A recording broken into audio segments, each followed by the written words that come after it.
Senhor, nosso Deus, nosso Pai, te agradecemos por tudo, pela Deus, pelos recursos que o Senhor tem proporcionado para cada um de nós em poder essa apresentação tão importante.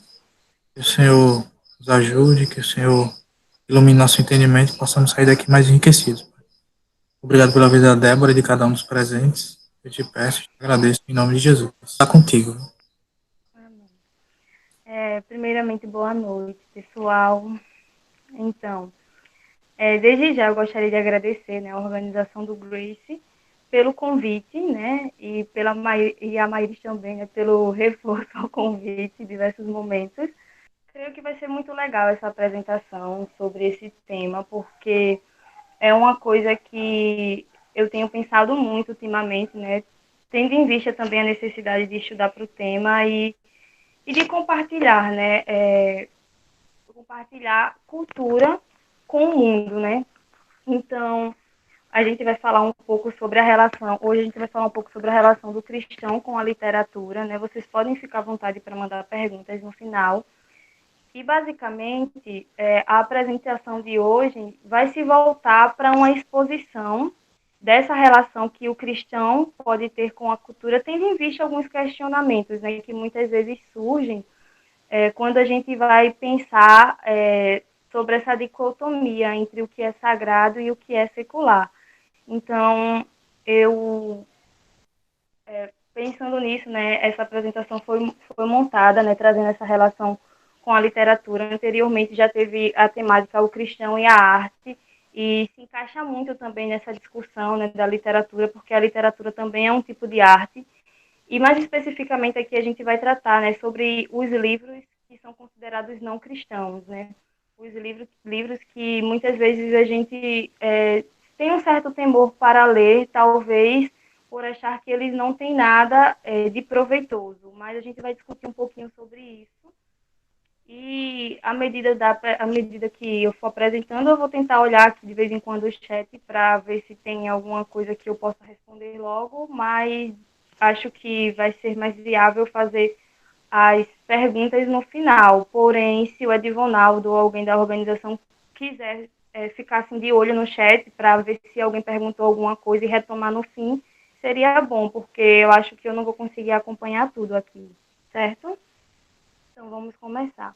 Para embasamento teórico dessa apresentação, eu senti um pouco de dificuldade, porque não tem nenhum material exclusivo que trate sobre essa relação que o cristão deve ter com a literatura, como, por exemplo, não sei, algum livro que trate da relação do cristão com a arte, né? Mas especificamente da literatura não tem. E eu pesquisei bastante e o que eu encontrei foram dois livros em inglês que me ajudaram muito a pensar sobre essa temática e o livro de C.S. Lewis, né? Porque C.S. Lewis, apesar de não ter desenvolvido nenhum livro e nenhum material que trate especificamente da relação do cristão com a literatura, esse livro, Um Experimento na Crítica Literária, me ajudou bastante a esclarecer algumas coisas, né, para trazer os temas, para trazer assim essa apresentação para vocês, né? E esses dois livros é de um teórico americano, é o Leland Hyken. Ele não, esses dois livros não possuem tradução em português. Então, o que eu encontrei foram artigos em inglês na internet. Inclusive, eu trouxe aqui alguns trechos deles, mas, digamos assim, não estão em inglês porque eu tentei traduzir. Então, não sei se vai ficar muito entendível, mas eu fiz o meu máximo. E já deixo aqui a recomendação, né, de, de fundamentação teórica, né, que eu utilizei nessa apresentação. E, além disso, a apresentação também está pautada na Bíblia, né, então vai ter muitos versículos bíblicos aqui para a gente pensar sobre essa questão do cristão com a literatura. Primeiramente, eu desenvolvi algumas questões norteadoras que eu vou tentar responder, né, ao longo da apresentação, que talvez tenham sido questionamentos que algumas pessoas já ouviram, ou questionamentos que algumas pessoas não ouviram, mas pensam, ou que talvez seja algo que, direto ou indiretamente, está presente no nosso imaginário enquanto cristão, não apenas especificamente com a literatura, mas com a cultura de modo geral, né? Porque não tem como a gente falar de literatura sem pensar na cultura. E o primeiro questionamento que eu coloquei aqui foi: o contato com a literatura imaginativa é pecado? A literatura faz mal para o cristão? O cristão só pode ler literatura produzida por cristãos? A literatura de ficção anula a suficiência da Bíblia? Os clássicos são uma espécie de verdade universal? Então, esse aqui foi alguns dos questionamentos que eu coloquei nessa apresentação para tentar responder, porque talvez seja algo que gera um pouco de dúvidas, né, quando a gente vai falar sobre essa questão. E eu gostaria de especificar que eu vou tratar da literatura, literatura de ficção, né, e literatura poesia, né, porque quando a gente fala de literatura, literatura pode ser também, digamos assim, um, uma produção escrita para uma determinada área. Por exemplo, quem faz direito tem a literatura específica para a área de direito, quem faz medicina tem a literatura específica para a área de medicina. Mas o que eu vou tratar aqui é sobre a literatura de ficção e a literatura que também, digamos assim, abarca esse terreno da imaginação, a poesia, as histórias, as fábulas, os contos, as crônicas, enfim. É importante deixar claro. Bom, e o primeiro questionamento é: o que devemos ter em mente ao usufruir de livros escritos por não cristãos? Então, esse questionamento é para a gente pensar qual deve ser o nosso pensamento antes de a gente ter contato com a literatura de ficção, tendo em vista que a gente percebe que ainda há uma dificuldade em ela ser lida ou talvez aceita, né? Eu acho não, tenho certeza que a maioria são leitores, mas eu não sei até que nível vocês são leitores, assim, se é de teologia, se vocês leem apenas livros de teologia, ou se vocês dedicam tempo também lendo um livro de ficção, né, livro de literatura, ou se vocês só leem na área que compete a vocês, né? Então, o que seria para a gente ideal ter em mente quando a gente vai pensar na relação do cristão com a literatura e, antes de mais nada, para a gente usufruir, né, dos livros escritos por não cristãos. Bom, a primeira coisa que eu listei aqui é que não é pecado usufruir das coisas criadas por Deus. A gente sabe que, durante muito tempo, uma parte da cultura passou a ser rejeitada, né, dentro do cristianismo. Acho que talvez devido à dicotomia, né, entre sagrado e secular, e muitas vezes o pensamento de que algumas atividades são mais espirituais que outras. Então, muitas vezes a gente molda o nosso pensamento em dizer que se eu leio um livro de teologia, Deus se agrada mais que se eu ler um livro de literatura, ou se eu ler um livro de ficção, ou se eu ler uma poesia, né? Mas se a gente for pensar que o Senhor criou todas as coisas e Ele mesmo falou que era bom, a gente vai ter em mente que não é pecado a gente usufruir daquilo que o Senhor criou. E quando eu falo daquilo que o Senhor criou, eu não estou dizendo especificamente que a literatura foi algo, que foi o Senhor que desenvolveu. Mas eu quero dizer especialmente que Deus criou o homem e ele viu que era bom, e ele fez o homem à sua imagem e semelhança, e por o homem ser a imagem e semelhança de Deus, Deus concedeu capacidade criativa também ao homem, né? Então, as coisas criadas por Deus, né? As coisas criadas pelo o homem, têm, em certo sentido, uma semelhança com aquilo que Deus cria, porque o Senhor nos dotou dessa capacidade criativa. Então, a gente precisa ter em mente, antes de usufruir das coisas que estão presentes na cultura, que o Senhor criou e viu que era bom, que o Senhor não reprovou aquilo que foi criado, certo? E não somente em Gênesis a gente pode ver isso, mas a gente pode ver também quando Paulo escreve a carta deles a Timóteo, que ele explica para os irmãos que não é pecado, não é pecado a gente usufruir das coisas que foram criadas por Deus. Inclusive, isso era um problema que estava acontecendo na igreja naquele período, porque as pessoas estavam sendo levadas por espíritos e ensinamentos enganadores, né? Aquilo que Paulo chama, né? E ele fala o seguinte, que o Espírito diz claramente que nos últimos tempos alguns abandonarão a fé e seguirão espíritos enganadores e doutrinas de demônios. Tais ensinamentos vêm de homens hipócritas e mentirosos, que têm a consciência cauterizada e proíbem o casamento, o consumo de alimentos que Deus criou para serem recebidos com ação de graças pelos que creem e conhecem a verdade. Pois tudo o que Deus criou é bom, e nada deve ser rejeitado se for recebido com ação de graças, pois é santificado pela palavra de Deus e pela oração. Então, Paulo escreve, né, esse trecho aqui a Timóteo, né, ressaltando que as pessoas estavam sendo levadas pelos espíritos enganadores, e isso era consequência de uma consciência cauterizada, né, uma consciência que rejeitava aquilo que o Senhor tinha feito e que era bom, inclusive o casamento, né, que a gente sabe que foi algo que o Senhor instituiu, e as pessoas estavam passando a rejeitar, achando que era, digamos assim, errado fruir dessas coisas. E aqui tem uma coisa que chama bastante atenção, né? Que ele diz que tudo que Deus criou é bom e nada deve ser rejeitado se for recebido com ação de graça, pois é santificado pela palavra de Deus e pela oração. Então, antes de a gente usufruir das coisas que foram criadas por Deus, a gente precisa ter em mente de que elas precisam ser recebidas por nós com ação de graças, né? Porque se a gente tiver um olhar de desprezo para as coisas que o Senhor criou, consequentemente, vai conseguir usufruir delas, né? Com aquilo que a palavra diz, né? Porque ela, antes de mais nada, essas coisas são santificadas pela palavra de Deus, né? Isso não serve especificamente para a questão da literatura, né? Isso serve para a cultura de modo geral. Obviamente que se a gente for pensar, né, nesse versículo, a gente tem que ver aquilo que é santificado pela palavra de Deus, né? Mas antes de mais nada, Paulo exorta e esclarece de que não é pecado a gente usufruir dessas coisas, né? Outro versículo que fala exatamente sobre essa mentalidade, que é uma espécie de asceticismo que o Paulo ressalta, é em Colossenses, que ele diz assim: se morrestes com Cristo para os rudimentos do mundo, porque se viveis no mundo, vos sujeitais a ordenanças.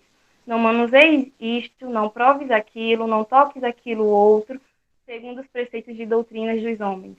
Pois que todas estas coisas com o uso se destroem. Tais coisas, com efeito, têm aparência de sabedoria, como o culto de si mesmo, e falsa humildade, e rigor ascético. Todavia, não tem valor algum contra a sensualidade. Então, nesse versículo, Paulo também ressalta sobre essa mentalidade ascética, né, que era, digamos assim, muito presente na igreja naquela época, e que isso não era presente somente naquela época, né, porque a gente pode perceber que está presente até hoje em algumas congregações, talvez. E Paulo reprovava, né, esse pensamento ascético de que a gente tinha que se sujeitar às ordenanças do homem, né, que eles falam: não manuseis isto, não proveis aquilo, não toques naquilo outro, segundo preceitos de doutrinas de homens. Então, a gente percebe que existe muito esse conflito no meio cristão, não especificamente para essa questão da literatura, mas para a cultura de modo geral. Se a gente for pensar na questão de música, se a gente for pensar na questão de arte, na questão de filme, na questão de tudo que é produzido nesse mundo, né? Existe esse conflito por parte dos cristãos, principalmente ao que diz respeito ao se algo agrada a Deus ou não, né? Porque a gente tem visto muitas vezes que algumas, algumas coisas que nós usamos ou fazemos são mais espirituais que outras, né? E às vezes a gente pode cair em uma espécie de legalismo por rejeitar tantas coisas e não conseguirmos realmente glorificar a Deus naquilo que nós estamos fazendo, ou lendo, ou vendo, né? Porque em nenhum momento a Bíblia defende que seja pecado, e se a gente for parar para analisar, a Bíblia não condena de modo algum determinadas coisas, né? Porque a gente sabe que nós temos essa liberdade enquanto cristão, mas isso não significa que nós não devemos ter uma cosmovisão ao se relacionar com a cultura, e é exatamente isso que eu pretendo tratar aqui, porque realmente existe essa visão dentro da igreja, e essa visão de que a literatura não é algo bom, não é uma visão apenas cristã. Por isso que eu trouxe aqui algumas exemplificações de onde foi que isso surgiu, e como isso começou, e como isso influenciou a igreja. E se a gente for parar para pensar, de fato, não é uma coisa que afeta apenas cristãos, certo? Então, é muito interessante a gente pensar que talvez possa causar confusão também em pessoas que não fazem parte de uma igreja, que não fazem parte do corpo de Cristo, porque a gente percebe que muitas pessoas não possuem uma cosmovisão de mundo formulada e se alimentam, digamos assim, da cultura de uma forma que não glorifica o Senhor. Mas nós, enquanto cristãos, precisamos ter em mente que nós precisamos ter uma mentalidade que é que deve ser perpassada por todo o cristianismo, e antes de mais nada, aquilo que a gente consome deve ser santificado pela palavra, né? Como aquele versículo de Timóteo ressalta. Então, eu gostaria de deixar muito, muito claro esses dois versículos para vocês, porque eu acho que é, antes de tudo, o principal ponto de partida para a gente pensar em qualquer coisa que envolva a cultura, que envolva as produções atuais, porque nós precisamos mesmo ter esse discernimento, e o Senhor concede discernimento à medida que a gente vai se relacionando com o mundo, né? E isso é muito importante, esse ter discernimento, querendo ou não. E antes de mais nada, bom, outra confusão surge, né, a partir do momento que a gente vai pensar o conceito do que é literatura. Então, literatura não é uma coisa incompreendida apenas para quem é cristão, mas às vezes isso tem uma confusão até mesmo no próprio curso de letras, porque muitos professores não conseguem definir ou talvez não consigam dar uma definição precisa, mas a gente sabe que ela existe e que não é uma coisa que surgiu agora, certo? E o pensamento sobre o que é literatura não é um pensamento, digamos assim, novo, certo? Então vou mostrar isso aqui para vocês, trazendo um pouco de história e também, além disso, mostrando os mitos com relação ao conceito de literatura.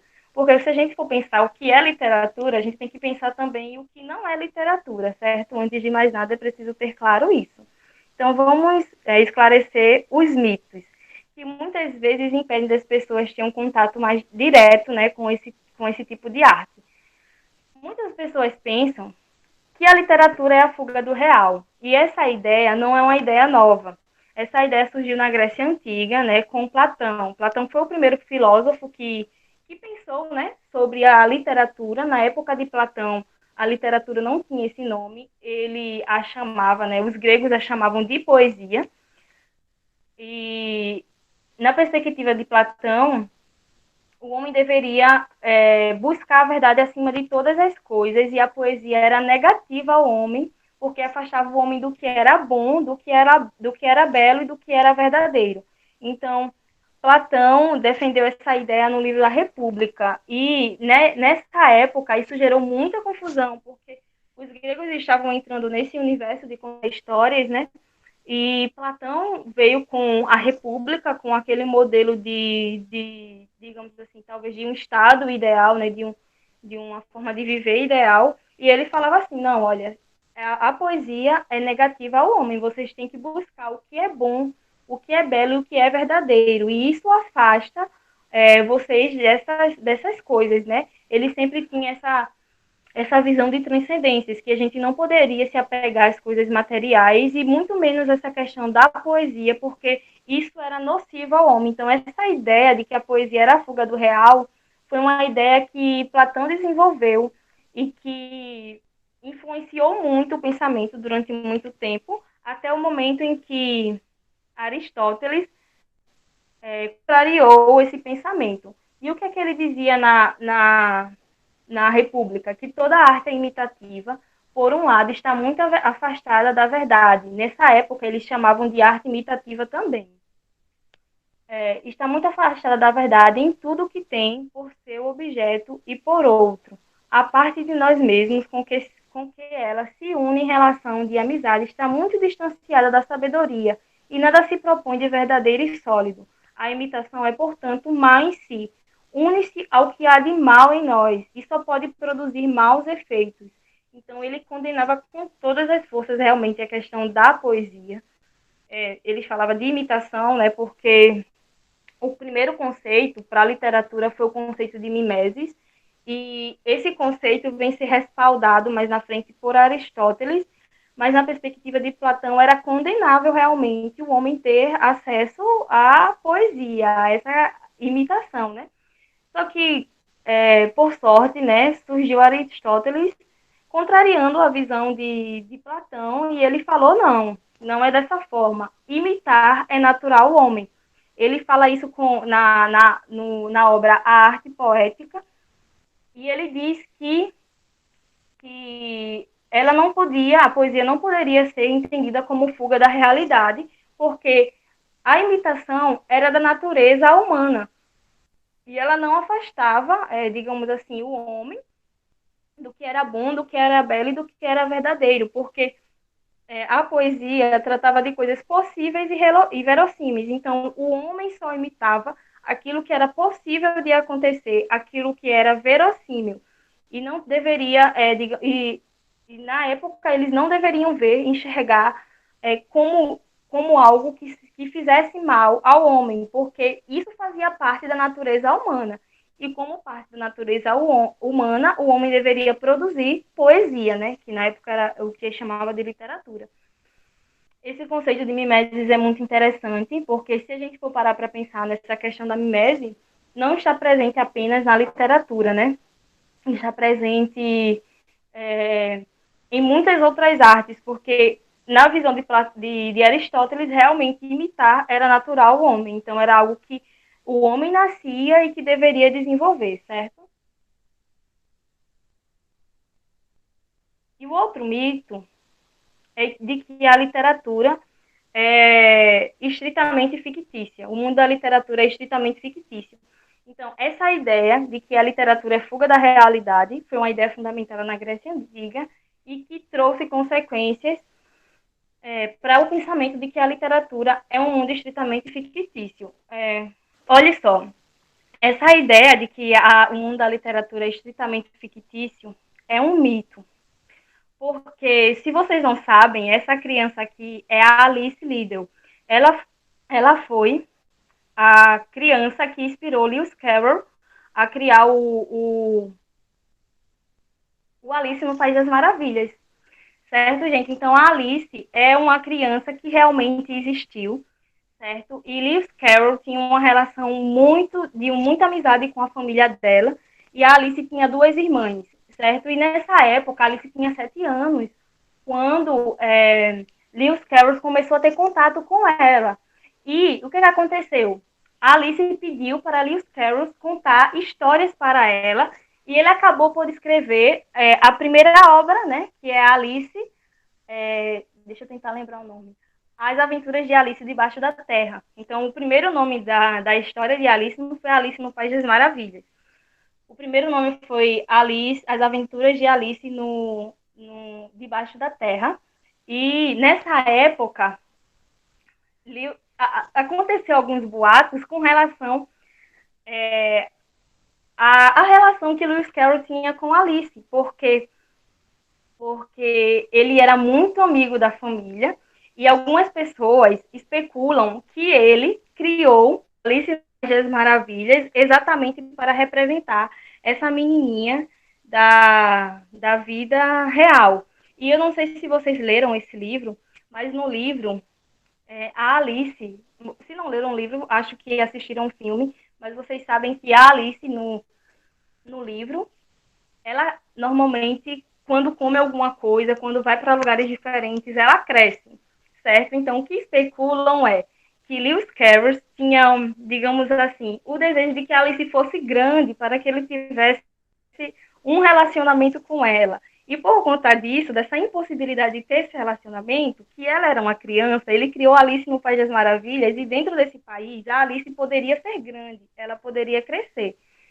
E isso tem muitas polêmicas, né, por trás desse livro aqui, sobre essa ideia, porque mais tarde a Alice casa, né, a Alice cresce, a Alice casa, e ela coloca o nome do filho dela, um nome semelhante ao do Lewis Carroll.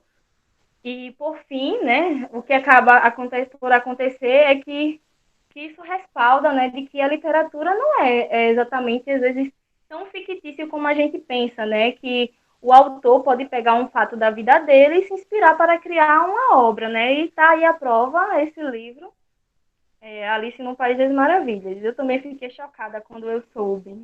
Certo. A outra ideia é de que a literatura é nociva. Esse cara aqui é o assassino de John Lennon e tem um fato literário por trás da morte de John Lennon que eu vou falar aqui para vocês. Esse cara aqui é o Mark Chapman e ele assassinou John Lennon no ano de 1980. E segundo ele assassinou John Lennon depois de ler esse livro, O Apanhador no Campo de Centeio. E por conta disso, ele disse que leu o livro e se inspirou no protagonista do livro, porque essa história trata de um protagonista, um adolescente que tinha 17 anos e que era depressivo e que tinha um ódio do mundo e do mundo adulto. E segundo o assassino de John Lennon, ele leu o livro e afirmou o seguinte para a polícia depois que matou John Lennon. Disse o seguinte, que ele era o protagonista do livro e o protagonista do livro tinha revelado para ele que ele deveria matar John Lennon porque ele precisava salvar o mundo de John Lennon, porque John Lennon era, digamos assim, era mal para o mundo, certo? E ele usou o argumento de que o livro influenciou ele a cometer esse crime. E quando ele revelou isso à polícia, esse livro ficou muito famoso e vendeu muitas e muitas cópias, porque as pessoas passaram a ter curiosidade do porquê, do que havia nesse livro que tinha influenciado a morte do cantor talvez mais famoso, né, da década de 80. E o assassino usou o argumento de que era o personagem do livro e que o personagem havia revelado de que ele devia matar John Lennon. E ele fala o seguinte para a polícia, né? Ele diz assim, olha, estou certo que uma parte de mim, aí ele fala o nome do personagem principal, que era o Rodin Golfilm, eu acho que é isso, e a outra parte é o demônio, e ele afirmou isso para a imprensa, e acabou o quê? As pessoas sentiram curiosidade para descobrir quem era, sentiram curiosidade para descobrir o que tinha motivado a morte de John Lennon e acabaram por comprar esse livro e ele se tornou um clássico, né? Um livro muito conhecido. O Rafael depois disse que não videogame deixa as pessoas violentas. Então, tem esse fato literário também por trás da morte de John Lennon. Outra coisa é que as pessoas pensam que a literatura é imoral, né? Então, isso também faz parte do imaginário das pessoas, de que a literatura é imoral, e isso traz, né, digamos assim, isso reforça muito o pensamento, digamos assim, do imaginário cristão, né? De que a literatura é imoral. E como obra que exemplifica isso, porque é uma obra muito famosa, na verdade, não foi, mas é uma obra que causou muitas polêmicas também quando foi lançada, que é a Madame de Bovary, do Gustave Flaubert, que ela é o marco central do realismo e ela trata basicamente da questão do adultério, do suicídio e, além disso, ainda faz uma crítica ao clero e à burguesia. Quando Flaubert lançou essa obra, ele foi acusado de ofensa à moral e à religião. Então, as pessoas na época, né, começaram a questionar Flaubert quem era essa personagem, porque eles queriam saber para matar quem era a mulher que deu, digamos assim, que era a personagem dessa obra, porque eles achavam que a personagem era amante de Flaubert e acabaram por processar, e ele foi processado por isso, certo? E no tribunal, ele achou um meio de justificar quem era Emma Bovary. E ele simplesmente afirmou que Emma Bovary sou Moá, Emma Bovary sou eu. Então, ele usou como argumento para que a obra dele continuasse existindo e para que ele não fosse preso, que a Emma Bovary não era uma mulher que existia, a Emma Bovary era ele.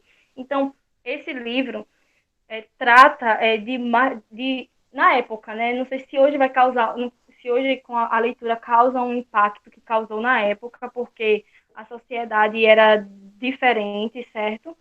E isso, digamos assim, motivou mesmo, causou muita polêmica, realmente, e foi uma das coisas que também consagrou esse livro como um clássico, né? Se a gente for parar para pensar, a maioria dos clássicos tem uma história por trás, né? Ele ficou muito famoso na época porque as pessoas queriam tanto saber quem era a Emma Bovary, certo, gente? Então, também tem essa ideia de que a literatura é imoral diante de, digamos assim, de obras como Emma Bovary e outras obras também que a gente conhece, né, que tratam sobre essa questão do adultério. E na época a igreja realmente ficou muito revoltada com isso. E a outra ideia é de que a literatura afronta a religião.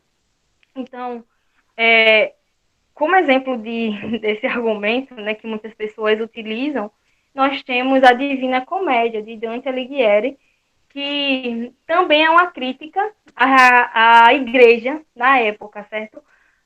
E Dante faz essa crítica no desenvolvimento da obra, né? E dentro de uma parte, não sei se vocês já leram, mas nesse livro ele divide, né, o inferno em partes, e dentro de uma das partes, ele coloca os padres e o clero, a Igreja Católica, digamos assim, as pessoas que faziam coisas erradas, dentro de uma parte do inferno. E isso se tornou também motivo de bastante ofensa para a Igreja na época, e acabou o quê? As pessoas, digamos assim, a igreja, depois que Dante morreu, né, algumas pessoas responsáveis pela igreja, na época era a Igreja Católica, isso foi antes da Reforma Protestante, e acabou que depois que ele morreu, algumas pessoas queriam encontrar o resto do corpo do Dante para queimar, porque ele foi tido como herege, porque representou uma coisa que não deveria representar, né? Então, dentro do inferno ele colocava os padres, né? Os padres e algumas pessoas que eram religiosas e que na concepção da igreja na época teriam salvação. E Dante faz essa crítica fortemente, e acabou que ele foi conhecido como um herege, né? E mais tarde, se a gente for parar para pensar, né, a crítica que ele faz foi uma crítica que também foi respaldada por Martinho Lutero, né, com a Reforma Protestante. Inclusive, eu estava lendo uma resenha um dia desses que falava sobre como a gente poderia, digamos assim, ter uma visão positiva dessa obra, né, que na época causou tanta polêmica, né? Tanta polêmica. Certo, gente? Então, isso daqui são alguns mitos, né, que a gente tem sobre o que é literatura, né? E esses mitos, como eu já falei, estão presentes no imaginário de muitas pessoas, não apenas de cristãos, mas de grande parte da população, se a gente for parar para pensar e questionar o que elas acham, né? De dedicar tempo a leituras de livros de ficção e livros seculares, né? E diante disso, eu gostaria de apresentar verdades, né, sobre o que realmente é literatura. Porque, como a gente viu, a literatura não é fuga da realidade. E o que ela é? Então, ela é a transfiguração da realidade.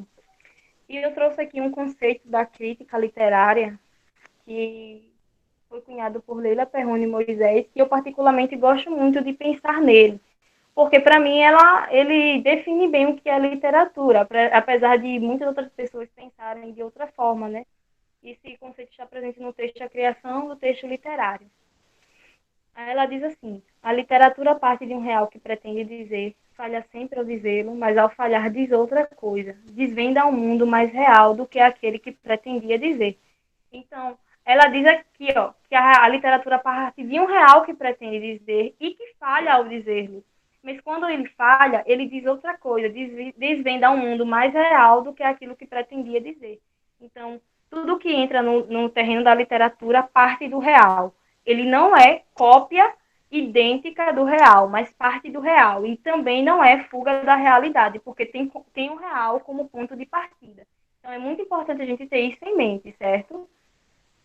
E agora eu vou introduzir mais com os livros que eu apresentei no início, né? Que fala sobre a questão do cristão, né? Do cristianismo em a literatura. E uma das verdades é que o princípio da criação da literatura é a vida humana. Como eu já falei, né? A literatura parte do real e o princípio da criação da literatura é a vida humana. Então, o homem cria a partir daquilo que ele vive. O homem cria a partir daquilo que ele vê, certo, gente? Então, nesse livro, né, a imaginação cristã, né, The Christian Imagination, ele diz o seguinte, que o mundo da literatura é um construto da imaginação, que adere a convenções que, em certa medida, são sempre diferentes e muitas vezes abertamente fantásticas. A literatura toma a realidade e a experiência humana como ponto de partida, transforma-a por meio da imaginação e devolve aos leitores a vida com uma compreensão renovada e o entusiasmo por suas excursões a um reino puramente imaginário. Então ele diz assim, olha, o escritor parte da experiência humana e devolve aos leitores a vida com uma compreensão renovada e o entusiasmo por excursões a um reino puramente imaginário. Então, apesar da literatura, o princípio da literatura ser a vida humana, ela também trabalha com a linguagem de modo que aquilo que entra no terreno literário exige de nós, digamos assim, um senso imaginativo, porque a partir desse senso imaginativo, né, a gente tem contato com essas experiências, com aquilo que o terreno literário pode nos proporcionar, né? Então, a leitura de literatura exige de nós imaginação, certo, gente? E outra verdade que eu gosto de usar bastante é resumir que a literatura é a arte da palavra, certo? Então, o mundo da literatura, a literatura se faz com linguagem. Então, o mundo da literatura é construído com a linguagem. Então, a literatura é um tipo de arte e eu gosto de pensar que ela é a arte da palavra, né? E eu encontrei também, nesse livro que eu estava estudando, A Imaginação Cristã, que ele fala exatamente isso, que muitas vezes os cristãos falam sobre literatura como se a literatura fosse apenas ideia. E isso, consequentemente, afasta muitas vezes os cristãos da literatura, porque eles acham que eles vão encontrar aquilo que eu já ressaltei, né, dentro do terreno da literatura, né? A imoralidade, temáticas nocivas, digamos assim, afrontos à religião e tal. E as pessoas costumam pensar dessa maneira, né? E por conta desse pensamento, eles acabam se afastando, né, do terreno da literatura. E o que ele diz aqui é o seguinte, ó. Antes de tudo, a literatura consiste em palavras. No entanto, os cristãos falam sobre literatura, quando falam sobre literatura, seria fácil ter a impressão de que a literatura consiste em ideias. Isso não é verdade. Quando um poeta lamentou sua incapacidade de escrever poesia, embora estivesse cheio de ideias, o poeta francês Mallarmé respondeu: não se faz poesia com ideias, mas com palavras. Então, a literatura, antes de tudo, se constrói com palavras. A gente pode ter a ideia, a gente pode ter ideias de como escrever um texto, mas não é possível nós escrevermos o texto apenas com as ideias. Nós escrevemos o texto com palavras, nós usamos a linguagem. E por isso ela é um tipo de arte, porque envolve esse trabalho com a linguagem, certo? Então é um trabalho consciente, porque você tem ideias e você usa a linguagem para fazer, digamos assim, construir a sua poesia, o seu texto literário, certo? E outra coisa muito interessante que a gente deve ter em mente é que Deus é o Criador e o homem é comparado no mundo da literatura como um subcriador. Isso foi uma coisa que eu já ressaltei no início da apresentação, certo? Quando eu falei sobre que Deus criou o mundo e viu que era bom e, consequentemente, dotou o homem de capacidade criativa.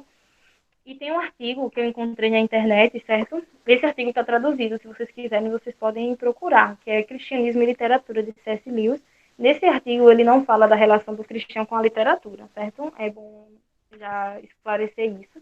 Ele fala, assim, sobre a questão da crítica cristã e da crítica não cristã, da crítica literária cristã e uma não cristã. E ele diz assim, ó, que um autor jamais deverá ver-se a si mesmo como quem traz à existência uma beleza, uma sabedoria que não existia antes, mas simples e exclusivamente como quem está tentando expressar, em termos da sua própria arte, algum reflexo da beleza e da sabedoria eterna. Ele usa o exemplo de Cristo nesse artigo, que ele diz o seguinte, né?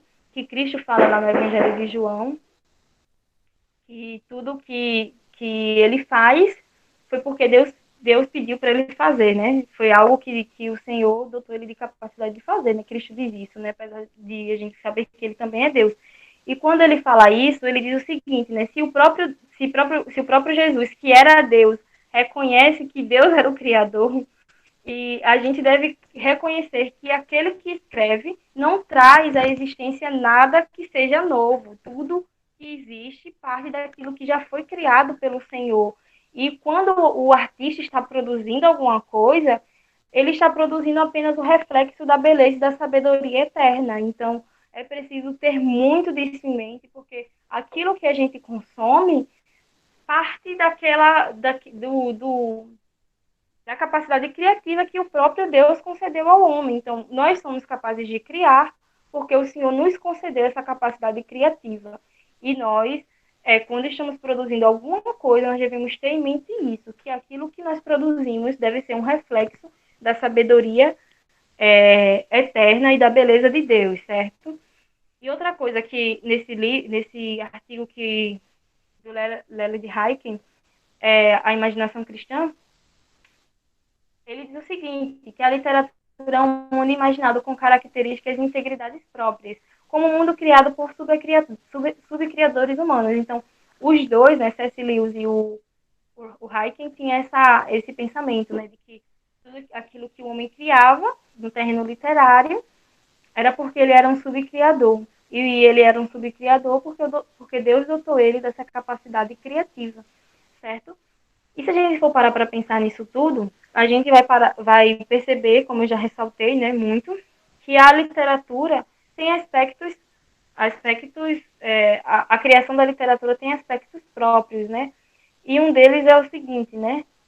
A forma, a beleza, a técnica e a criatividade. Então, um aspecto da literatura consiste nisso, né? E esse aspecto, a forma, a beleza, a técnica e a criatividade é o que promove diversão, entretenimento, enriquecimento estético, porque quando a gente está diante de um texto literário, a gente não está diante apenas de ideias, nós estamos diante de algo que foi criado, como eu já ressaltei, e isso que é criado expressa aquilo que o Senhor já criou, a beleza e a sabedoria de Deus. Então, quando a gente está dentro desse terreno, nós nos sentimos prazer, porque é um terreno em que existe beleza, técnica, criatividade e forma, certo? Então, é muito importante a gente ter em mente que tudo que nós sentimos não é apenas porque tem ali uma história, mas é porque tem um processo criativo por trás daquela história, certo? Que foi concedido, e essa capacidade foi concedida por Deus, certo?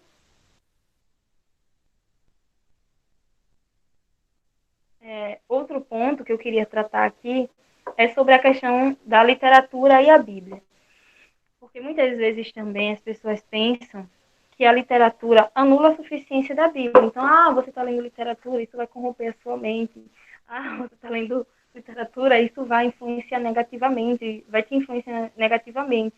E quando a gente leu lá aquele versículo de Timóteo, Paulo diz o seguinte, que todas as coisas são santificadas pela palavra, então, de modo algum, a literatura anula a suficiência da Bíblia.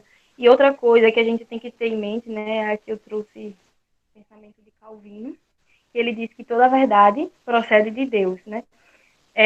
Então, isso perpassa o conceito de graça comum, né, de que que aquilo que o Senhor concedeu aos seus filhos, ele também concedeu, digamos assim, à humanidade como um todo, e que nós podemos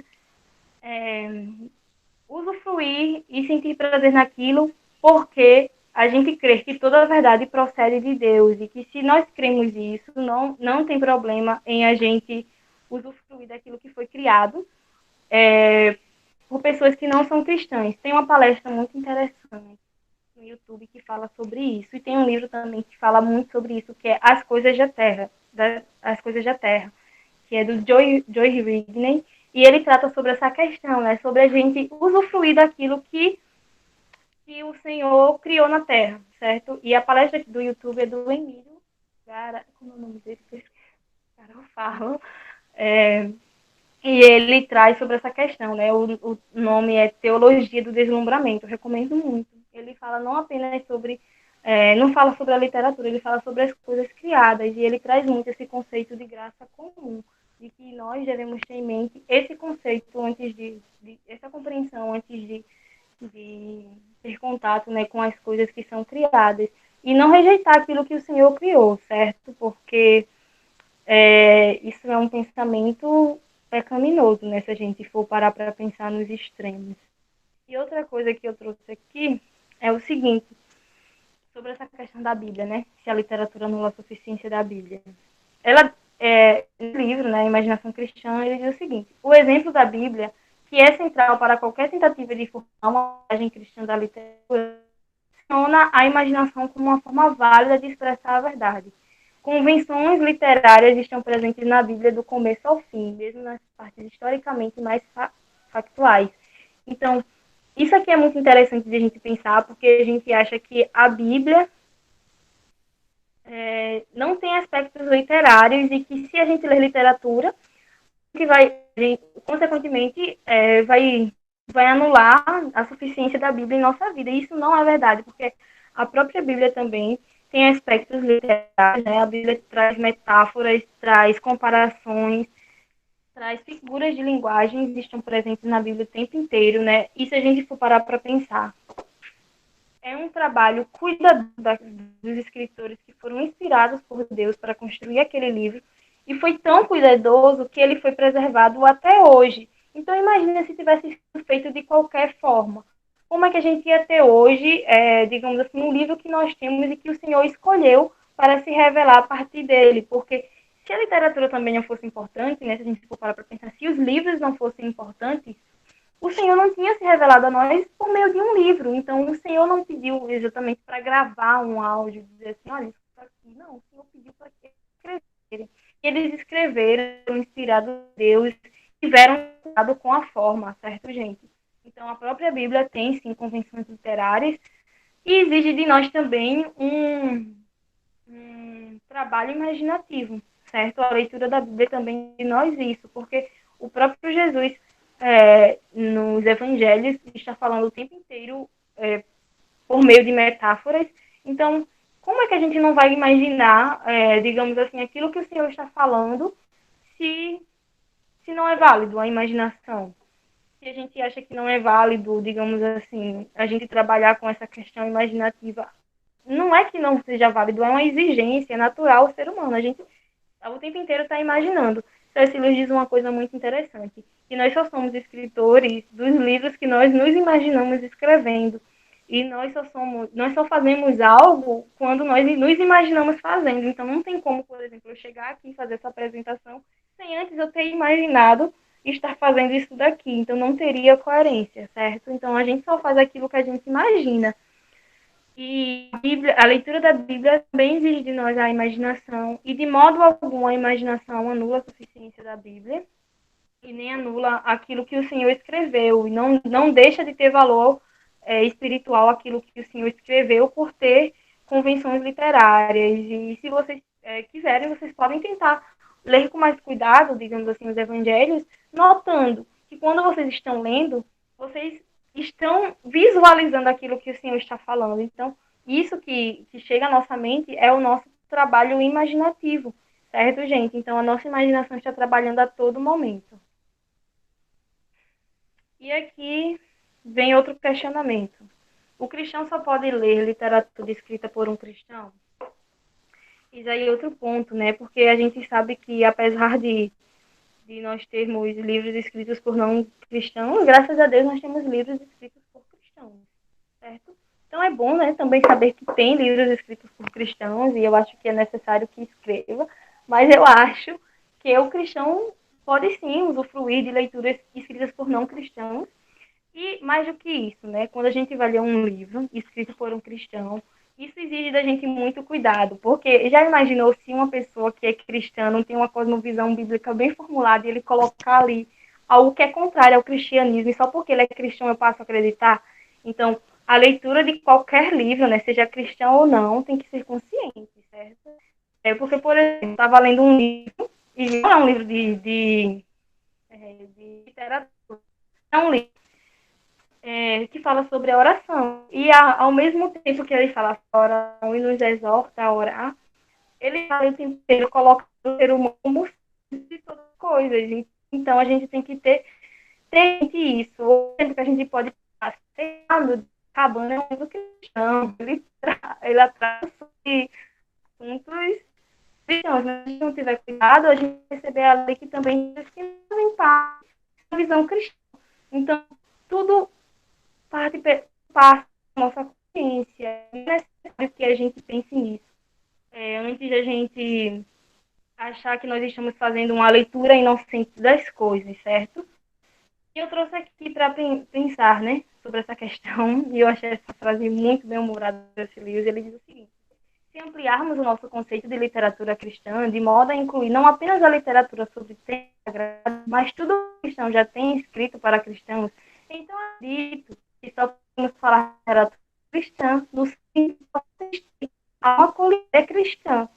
Então, leu de maneira apurada nessa questão, né, por essa divisão que existe.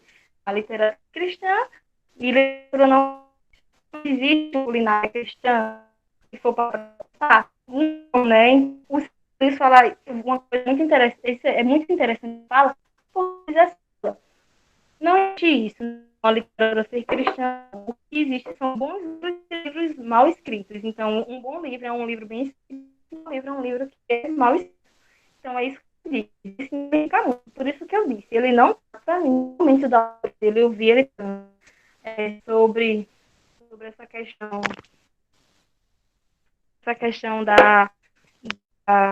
do cristianismo, relação do cristão à literatura, certo? Ele deixa bem claro isso, certo? Certo. Vamos lá, voltando para essa questão, né, de que o cristão só pode ler literatura escrita por um cristão, deve ler apenas literatura por cristão. Então, essa comum, né, quando ele vai escrever as institutas da religião cristã, diz o seguinte: quantas coisas estamos em contato com escritores proféticos, somos advertidos por a verdade. Eles esplendem admirável, diante do homem, quando é pervertida, integrada, e não é ainda a de excelentes dons divinos. Então, ele defende, né, de que mesmo que a mente seja vida, ela é adornada de excelentes dons divinos.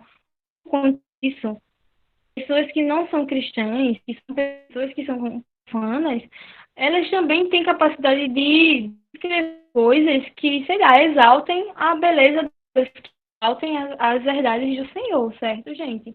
Outra pergunta que eu gostaria de responder mesmo é se os clássicos são uma espécie de verdade universal. Porque a gente sabe que as pessoas costumam dizer: meu Deus, esse livro é um clássico, você não tem que rejeitar porque ele é um clássico. Aí a gente vai parar para assim, tá, se ele é um clássico, tudo que tem dentro desse livro. Voltando, a outra pergunta que eu gostaria de responder muito é sobre essa questão, né, dos clássicos, se os clássicos são realmente uma espécie de verdade universal, porque eles são muito, digamos assim, consagrados, né, eles são, digamos assim, bem vistos, né, diante de toda a crítica, e muitas vezes existe até esse preconceito, né, com pessoas que não leem livros clássicos, e eu gostaria de responder isso, né, se os clássicos são uma espécie de universal, porque muitas vezes os cristãos podem imaginar: não, é porque é clássico, é porque é bom, certo? Tem que pensar o seguinte, né, o William de Hyken vai falar que os clássicos não é uma espécie de verdade universal, pois nenhuma obra foge das influências da queda. Então é muito importante ter em mente isso, que todas as obras que são criadas são sujeitas à influência da queda. Pode se tratar de temas que não façam bem para um cristão, certo, gente? Então, não é porque é um clássico que não sofre influência da queda, né? Nem por isso nós devemos deixar de reconhecer o seu valor. Então, apesar de eles terem essa influência do pecado, né? Porque que está nesse mundo é sujeito à influência do pecado, nós devemos deixar de reconhecer o valor dos clássicos, certo? E outra coisa é o que Charles Spurgeon defende, né, sobre os livros não cristãos. Ele diz o seguinte: os bons livros escritos por não cristãos são raspas de ouro quando comparados às barras sólidas de ouro encontradas na Bíblia, mas eles ainda assim são ouro e por isso têm valor.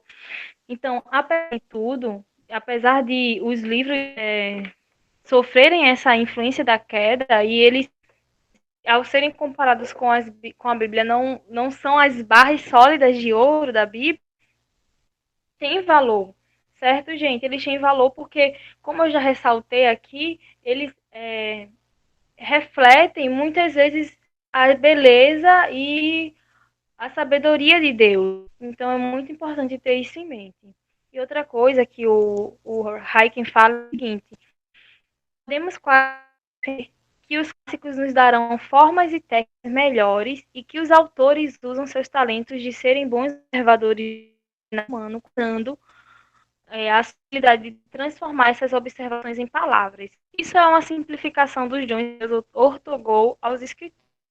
Porém, não devemos fazer um pré-julgamento da cosmovisão do autor e ter uma moral ingênua apenas porque eles possuem grandes talentos. Nossa tarefa como leitores cristãos não é mostrar isso, que os clássicos são intelectual e moralmente verdadeiro, mas averiguar se eles realmente são. Então, não é dever do cristão isso, certo? A gente não cabe ao cristão dizer assim, nossa, que livro intelectual e moralmente verdadeiro. A gente deve entrar dentro do livro procurando responder se realmente ele é intelectual e moralmente verdadeiro, porque nenhuma obra criada está isenta dessa influência da queda, né, da influência do pecado. Eu achei muito interessante, porque muitas vezes a gente tem uma visão ingênua, porque é considerado bom por todos. Muitas vezes a gente vai ali não que seja proveitoso para essa fé, né? Porém, a gente treinar um olhar, né? Tem que treinar no cosmovisão. Por que o cristão deve ler literatura? Vocês já viram sobre a questão viram sobre a questão dos mitos e das verdades sobre o conceito de literatura, sobre a questão da insuficiência, se a literatura anula a insuficiência da Bíblia, e se nós devemos ler livros só escritos por cristãos, e se esses clássicos são um tipo de verdade universal, né?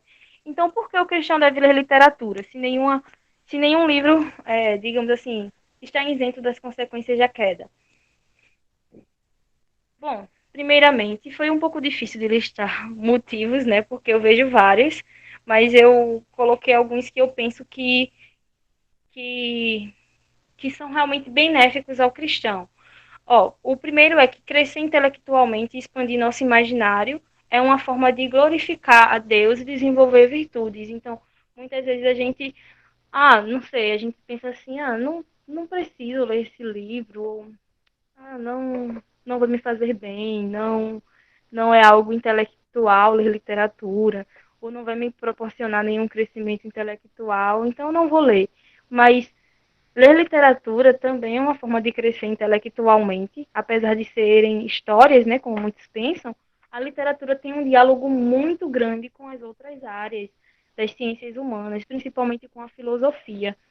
Então, ler literatura não é apenas, digamos assim, uma questão de você fugir da realidade. Quando você entra no terreno da literatura, você também entra num terreno intelectual. A leitura de literatura também é um exercício intelectual que ajuda a expandir nosso imaginário, que é uma coisa que nós precisamos fazer e que nos ajuda, e que a expansão do nosso imaginário, de maneira correta, obviamente, glorifica a Deus e desenvolve virtudes. Então, às vezes a gente vamos parar para pensar assim, a gente consegue dedicar tempo a muitas outras coisas, mas quando a gente senta para ler um livro, a gente percebe a nossa impaciência diante daquele livro, diante daquilo tudo. Então, Isso também exige de nós virtude, exige de nós paciência, exige de nós dedicação, domínio próprio, porque não é um exercício, digamos assim, inconsciente da nossa mente, é um exercício consciente. E, obviamente, que tem livros que são mais fáceis de ler, e esses livros que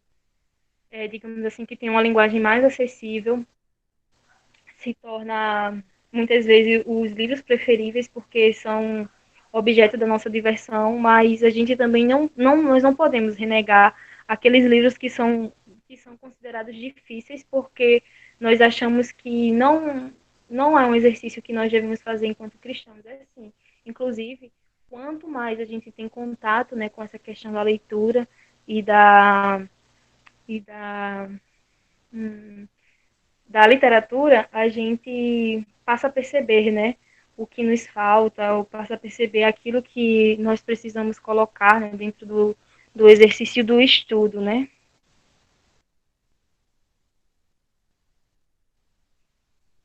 O outro ponto é o seguinte, que a literatura quase sempre aponta para as verdades bíblicas.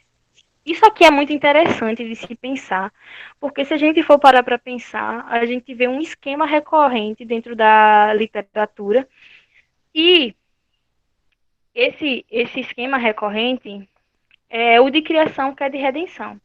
A gente percebe isso não apenas na literatura, mas no cinema, né, como um todo, que o cinema também tem uma produção literária por trás, certo? É importante destacar que sempre tem esse esquema de criação e queda redenção. Normalmente o protagonista é aquele que passa por diversas dificuldades no meio do caminho e que ele, ah, meu Deus, não vou conseguir chegar nunca onde eu quero chegar, ou que eu não vou conseguir fazer aquilo que eu devo fazer, ou então ele é aquele mocinho que é atacado pelo vilão e que no fim consegue vencer como uma atitude redentora, né, digamos assim, diante da história. E a literatura aponta para esse esquema de criação e queda redenção. Não são todos os livros, tá, gente? São livros específicos, principalmente livros que tratam sobre histórias de heróis e histórias de guerra. A gente pode ver muito essa questão da criação, queda e redenção, de modo bastante explícito, mas revela verdades bíblicas, aponta para as verdades bíblicas. Outra coisa que eu trouxe aqui é o que tem no livro de Eclesiastes, né, o Eclesiastes 1:9, que diz o seguinte: o que foi, o que há de ser e o que se fez, isso se tornará a fazer, não há nada novo debaixo do sol. Então, é, a literatura também ressalta isso, de que não há nada novo debaixo do sol, certo, gente? Por quê? Porque tudo aquilo que está dentro do universo da literatura é uma coisa que pode acontecer, que é possível, verossímil, como Aristóteles falou, ou que já aconteceu. Por exemplo, vou dar um exemplo aqui bem atual, essa questão da pandemia.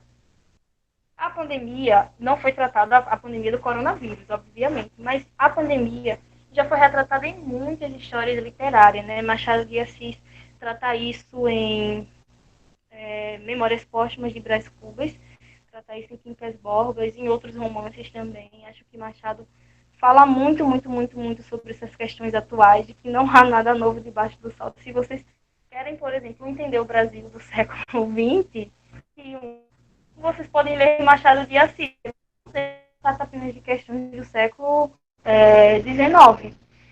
Tudo que ele trata é muito atual e que existe coisa debaixo do sol que acontece com todos, gente. E partindo disso, eu também queria trazer um outro conceito que eu acho muito importante, que é a literatura é a nossa individualidade, certo? Isso daqui é uma ideia desse livro, que ele fala no livro Experimento a Crítica Literária, e ele diz isso: a experiência literária cura a ferida da individualidade sem arruinar seu privilégio. A grande literatura torna-me mil homens e ainda permaneço eu mesmo, como o céu noturno do poema grego, vejo com uma miríade de olhos, mas sou eu quem vê. Então ele assim, que a experiência literária cura a ferida da nossa individualidade. Então, a literatura também nos concede, né, essa capacidade de perceber o mundo com os olhos de outra pessoa. A gente consegue ser fazer parte da Grécia Antiga, ao mesmo tempo que estamos no Brasil, visitar lugares que nunca conhecemos, através da experiência literária. E ela está sempre dizendo assim, olha, não seja tão individualista, certo? Você aqui no terreno literário, você está lendo sozinho, mas você vai visitar outros lugares, outras pessoas. Então, é uma cura para a individualidade, né? A gente perceber que não estamos sozinhos e que tem personagens pelos mesmos dramas que nós, que sofrem das mesmas coisas que nós sofremos, às vezes dos mesmos pecados, dos mesmos. Tem os mesmos defeitos. Tem alguém me avisando? Tem os mesmos defeitos e que é necessário, né, para a gente notar que nós precisamos mudar. A outra coisa é que a literatura nos ajuda a discernir o bem e o mal. Isso é coisa muito forte, certo? Porque a gente acha que nós não temos nada a ganhar quando nós lemos literatura. E eu trouxe aqui um trecho das Crônicas de Nárnia, certo, gente? É um livro muito conhecido dentro do universo cristão. E esse livro, não apenas esse livro, né? Como outros livros de literatura, poderia citar muitos exemplos aqui, nos ajuda a discernir o bem do mal. Nessa passagem, é a passagem que Edmundo, quer dizer que Edmundo, Pedro e Susana e Lúcia estão saindo da casa dos castores e eles encontram com um passarinho. Isso é retratado no filme também, né? E Edmundo questiona: como nós vamos saber de que é esse passarinho? Quem dizer se ele não está nos levando uma armadilha? Pedro responde: que ideia boba. Além disso, trata-se de um pinta-roxo. Em todas as histórias que eu os pinta-roxos sempre bons sujeitos. Ele nunca estaria do lado errado. Então, quando a gente percebe aqui, a gente lê essa passagem dessa casa de Nárnia, do Senhor Túmenos, o Marcelino Cordil, ele ressalta sobre essa questão de discernir o bem do mal. E as Crônicas de Nárnia trata muito sobre essa temática, né? Nos dá muito essa capacidade de enxergar o bem e o mal, não a Crônica de Nárnia, mas tem outros livros que tratam sobre nos ajudam um olhar mais atento para a realidade, certo? Então é importante também a leitura de literatura para o cristão por conta disso.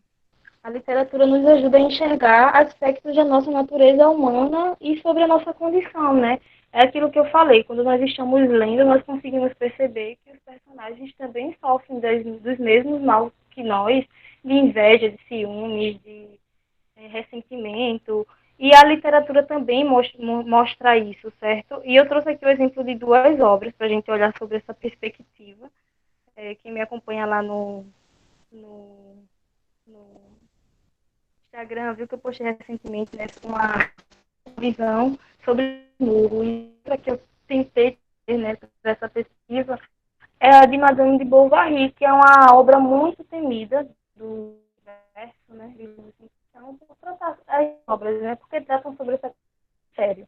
Então, se a gente for olhar para a personagem de Emma Bovary, quem é Emma Bovary?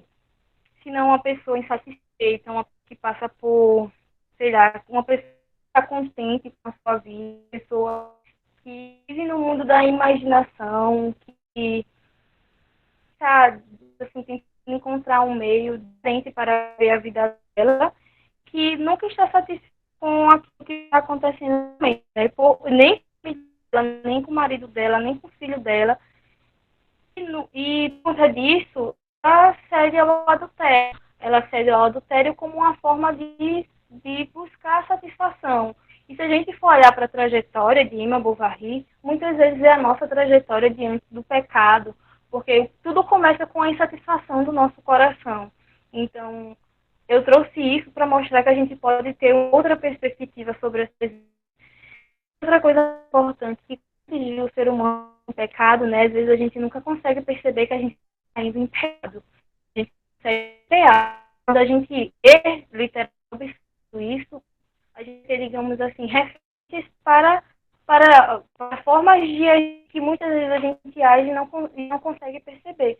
Um exemplo realmente muito explícito é a Emma, uma personagem totalmente insatisfeita com a vida dela, descontente, e que faz ela cair no adultério, certo, gente? Então, é muito importante a gente ler literatura com essa perspectiva, né? Até livros mais realistas que trazem essas técnicas é possível a gente analisar com a cosmovisão cristã.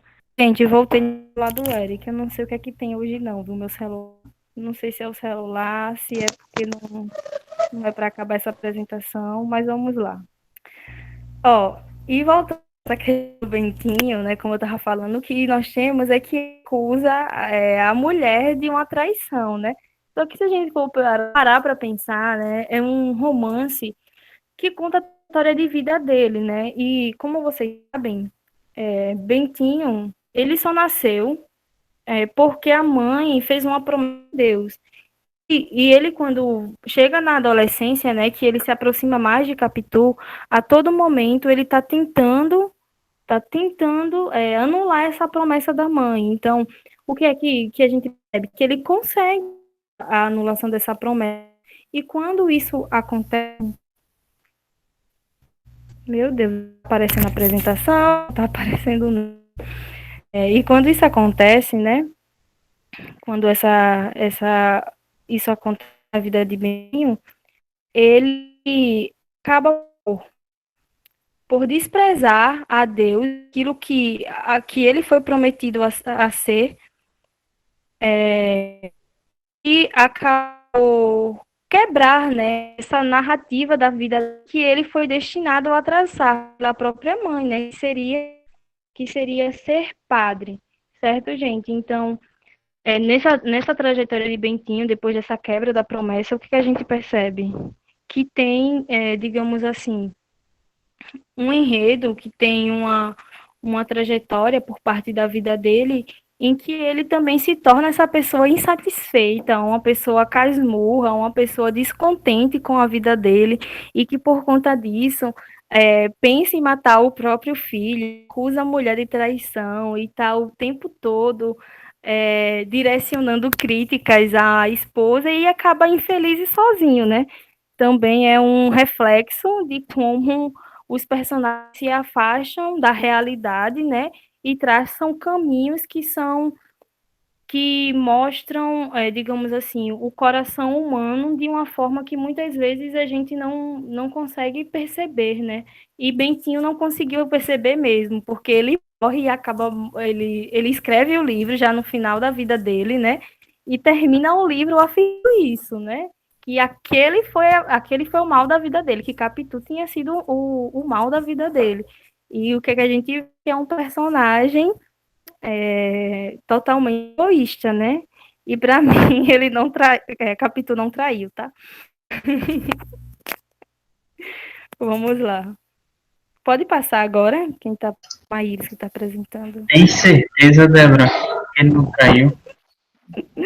Gente, só é olhar o Bentinho é doente. Muito doente. Certo. E por último, eu queria responder o seguinte, que como o cristão pode formar o seu gosto literário, né? Pode passar, Mai. T.S. Eliot é um poeta cristão que ele diz o seguinte, né, que todo cristão tem a responsabilidade de manter conscientes certos padrões e critérios de críticos, além daqueles aplicados ao restante do mundo, e que por esses critérios e padrões tudo deve ser testado. Então, o cristão deve ler conscientemente e testar tudo aquilo que ele lê, né, e principalmente tentar empregar a cosmovisão cristã, é muito importante, tá? Porque sabe que é responsabilidade nossa ter essa consciência quando a gente consome cultura e consome arte de modo geral. Pode passar, Mai. O versículo de Tessalonicenses, né, que diz exatamente sobre isso, que nós devemos examinar tudo e reter aquilo que é bom. A gente não vai sair por aí, digamos assim, depositando expectativas em coisas, sei lá, em tudo aquilo que a gente consome, como se tudo fizesse bem a nossa alma. Mas a gente deve examinar tudo e reter aquilo que é bom, tá, gente? Como a gente livros também sofrem consequências do pecado, podem sim retratar temas que são apropriados ao cristão, pode sim conter, assim, teorias que são antibíblicas. Nós devemos examinar tudo e reter o que é bom. Por isso que eu recomendo muito que a gente tenha uma visão cristã bem formulada, sabe? Porque a gente sofre influência daqueles livros que nós lemos. Isso é a própria Emma Bovary, que, sabe, porque ela se sente insatisfeita porque ela lê muito romance, então ela idealiza muito a vida dela, ela idealiza o casamento perfeito, por isso ela se sente insatisfeita com o casamento dela. E a gente percebe que muitas vezes não consegue discernir, né, aquilo que a gente está consumindo, se fosse uma coisa boa, e às vezes a gente foge da realidade, mas o desejo de Deus, antes de tudo, a gente viva a realidade, de consuma as coisas, mas aquilo é bom e que a gente possa glorificar Ele por meio disso, né? Como o cristão pode ler literatura para a glória de Deus. Então, outra coisa que a gente tem que ter em mente, eu falei sobre essa questão da cosmovisão, e a gente também tem que ler literatura ou ler qualquer coisa para a glória de Deus. Pode passar, Mai. Ele fala que mesmo que a literatura seja ciente em verdade, quando medida por um ponto de vista, não devemos descartar a cada. Existem outros aspectos dos quais podemos elogiá-la. Sempre podemos ser entusiasmados com a técnica, a beleza de história, um poema bem trabalhado. Também podemos valorizar e afirmar sua veracidade, a vida e a experiência humana, mesmo que a inclinação interpretativa esteja errada. Como leitores cristãos, somos livres para aprovar de um trabalho sem endossar tudo isso, e inversamente discordar de parte dele sem fazer uma pergunta retórica que deprecia a literatura. Então, a nossa responsabilidade enquanto cristãos é isso, né? Tentar buscar aquilo que é bom dentro de um livro, certo? Sempre com muito discernimento, e não tentar depreciar a literatura ou qualquer outra área especificamente, porque a gente encontra, digamos assim, uma deficiência de verdade, né? Quando eu falo outra área, porque, por exemplo, a gente não vai deixar de estudar filosofia porque ela está de tema que muitas vezes é deficiente de verdade. Pelo contrário, a gente deve conhecer e ter a habilidade cristã para avaliar esse tema. Pode falar, Maíris. E, por último, ele fala o seguinte: como pode ler literatura para a glória de Deus? Apreciando a beleza que a atividade humana produziu e reconhecendo Deus como a fonte última dessa atividade.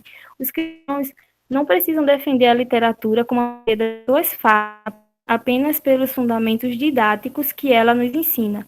A literatura tem razão de ser parada disso. Numa visão de mundo cristã, a literatura existe para mais do que o nosso prazer, mas não para nós.